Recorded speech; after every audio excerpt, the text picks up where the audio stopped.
Hey guys, so last video I showed how you would end-to-end test an event publication with Cypress. So we had this movie producer event, and when there were like CRUD operations like add, update, and delete, it would publish an event, it would give it out in the console, and then it would give a file here with the event logs. And then after that, we know, hey, my events are actually working, and then we would do some assertions on it. Now, what I'm going to try to do with this one is actually use Pact's message queue testing um, feature. Basically, they state that you can have a pact between these events that get published to the message queue and then the way they're consumed. And you still have the provider, consumer, or producer, and event consumer equation here. But basically, you don't have to have these things in the same deployment. Like you don't have to run them together on your laptop or in a deployment. You can test this all the way in your PRs without them knowing about each other. And just to remind, the event is quite simple. We specify the event in a Kafka compliant manner, and then we produce connect, and this is where the thing happens. We just log to someplace. And this is the part I added for pact because it expects your event handler to return something. So you can do some assertions on it. So I was voiding it before. Now it's parsing the event. Basically, that's what it's doing is instead of using the stringified version of some value, it parses it. Um, because Kafka wants it stringified, but you don't need it stringified in our JS environment. Anyhow, so I made another build helper to take care of all the common properties that are uniform all over. So it has plenty of options. It's similar to whatever builder I had for classical contract testing, but this is just testing the message queue. So here we similarly give the provider name. So the provider of this contract is different than the traditional contract is different than the message queue provider. So you have to differentiate those. Consumer, you don't really have to specify that on the provider side. It was like you can, and it will just filter by those consumers. But at the moment, there's only one. So this will execute for all the consumers that this message queue event producer knows about. These are some of my other tricks that I covered in previous videos, like to make breaking changes easier. Um, Now, but I do have a bunch of console logs here, by the way, here, the log event, and they do make the test log a little cluttered. So optionally, like we can turn off those by just mocking the implementation of console. So that's just something optional. But besides that, like you see, it's pretty clean, right? The test, this is exactly the same as a traditional test, right? Like we have similar builders here, same provider, uh, like same consumer, right? Like providers, it's the same server, this guy, but like the provider name is different.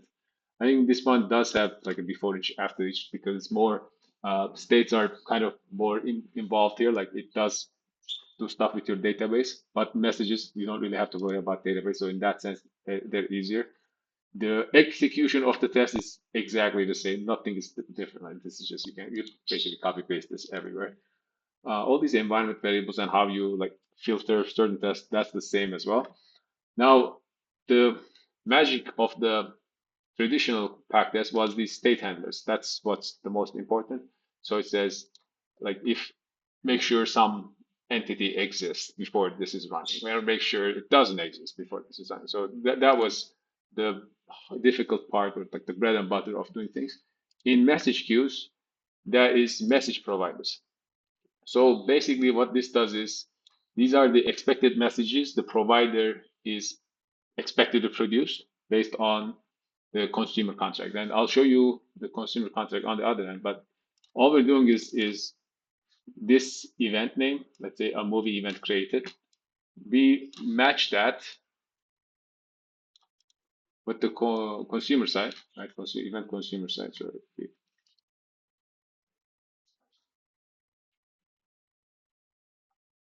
So for instance, this is one of those, a movie event created. So this is the event name that we match on the provider right here.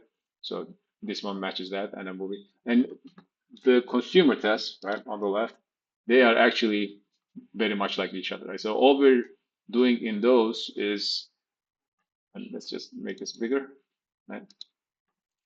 First, we specify the test, and then we trigger whatever is handling our events on the consumer side. So like basically the source code that's handling it. And you'll see that this is on the consumer side, how event is dealing with things. It's kind of similar. So we subscribe to the event and then we go through the messages and then log them. So it kind of does the same thing, slightly different.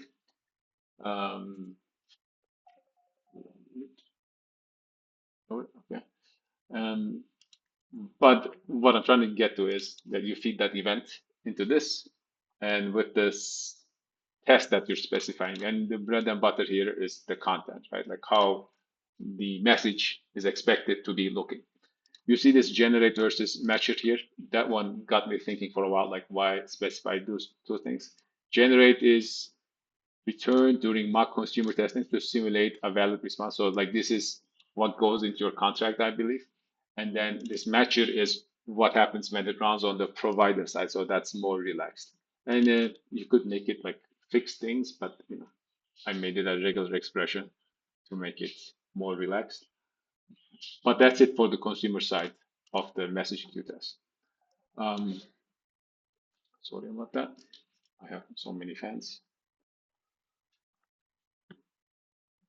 Okay, now we can execute. So all we do to execute on the consumer side, we just say test consumer, and then it executes these tests. And as it's executing,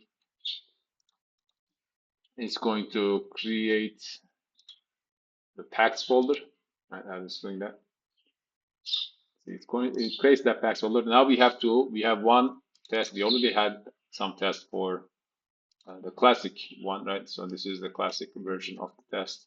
And this one is all about HTTP and whatnot. And the other one is about messages. But there's a slight difference in the way they're structured. Like traditionally, what we do is we define what the mock provider should be doing, and then we call the source code and then test it, right? And then based on our definition, this expectation passes or not. So these are easier to pass because it's kind of like a mock, right?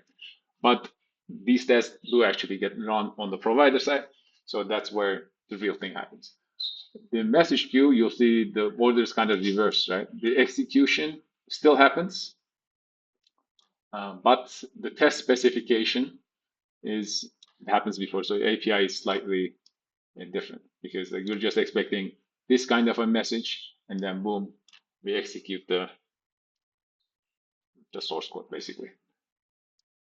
So we run that, the thing executed, and then you have to publish it so that the pact broker knows about it. Publish pact, okay, and then once we do that, it will show us like the traditional pact, and then there's one for the message queue pact also, so we can also go to that, right? So it will give those out.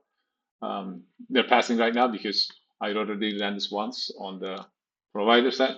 So on the provider side, again, we do the test provider. So we can move this aside.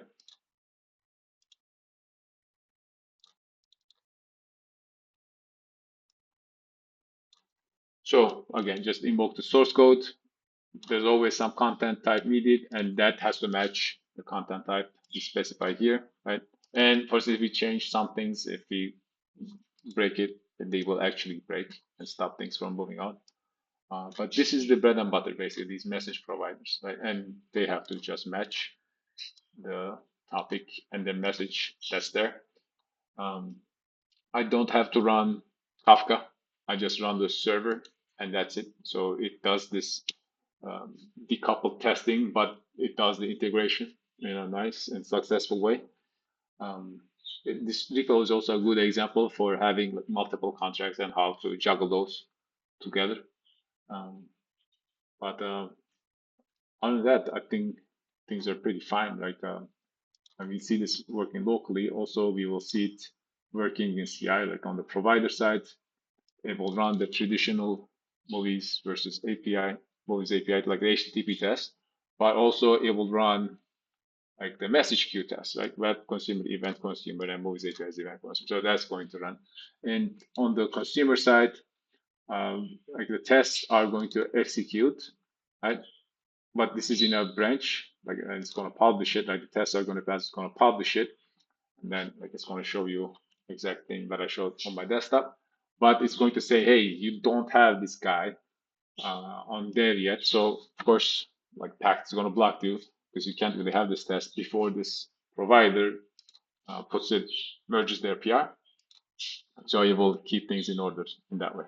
So I think this is looking pretty good. I'll share the PR link so you can have a look for yourselves. But I think, yeah, what the pact is doing is very impressive because effectively you are testing event-driven systems without being on the same deployment, just like classical tests. Uh, like the classic pack test, and yeah, it seems to be working very impressively. Right? If the messages your consumers are expecting don't match what your provider is producing, or vice versa, then this will block pipelines. Pretty cool. That's it.